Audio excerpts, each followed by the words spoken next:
Kita bisa menjadi seorang investor atau pekerjaan-pekerjaan lain, bahkan influencer, untuk menambah kita punya main income. Lalu selanjutnya, kalau kita udah settle dengan main income kita juga udah punya dana tambahan dari secondary income kita masuk ke proses yang pertama. Apa itu proses pertama untuk mencapai merdeka finansial? Kita ada yang namanya tangga, dan step pertama yang harus kita lakukan di situ adalah minimal memiliki tabungan atau rekening di bank itu 10 juta.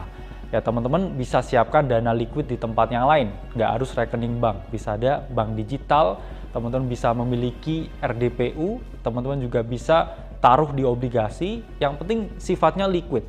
Namun mengapa 10 juta? Jawabannya ya balik lagi ke topik pertama tadi atau data pertama tadi.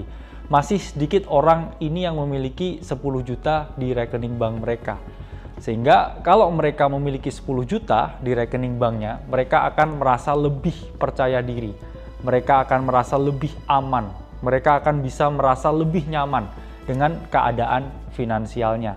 Itulah mengapa kita ngomong 10 juta adalah angka yang pas, angka yang tepat untuk kita punya starting balance di rekening kita.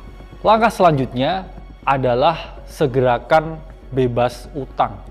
Saya tahu di sini banyak teman-teman yang terjebak ke dalam utang konsumtif karena memang data menunjukkan dari OJK 68,5% Gen Z dan juga milenial di Indonesia ini berhutang bukan untuk sesuatu yang produktif, melainkan mereka berhutang untuk sesuatu yang konsumtif.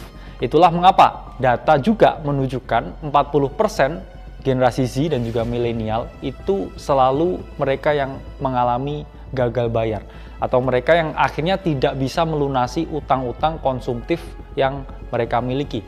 Kita selalu mengajarkan bahwa teman-teman ini harus menghindari yang namanya utang konsumtif.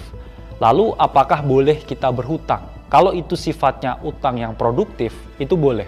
Misalkan kita mau ekspansi, kita punya bisnis. Misalkan kita mau partneran dengan orang, lalu kita membutuhkan modal tambahan, membutuhkan dana tambahan, membutuhkan capital tambahan. Itu nggak apa-apa, asalkan satu, maksimal utang produktif yang teman-teman ambil itu 30% dari liquid capital yang teman-teman miliki. Atau nggak boleh teman-teman ini berhutang lebih dari 30% tabungan, 30% dana darurat atau uang yang mudah dicairkan.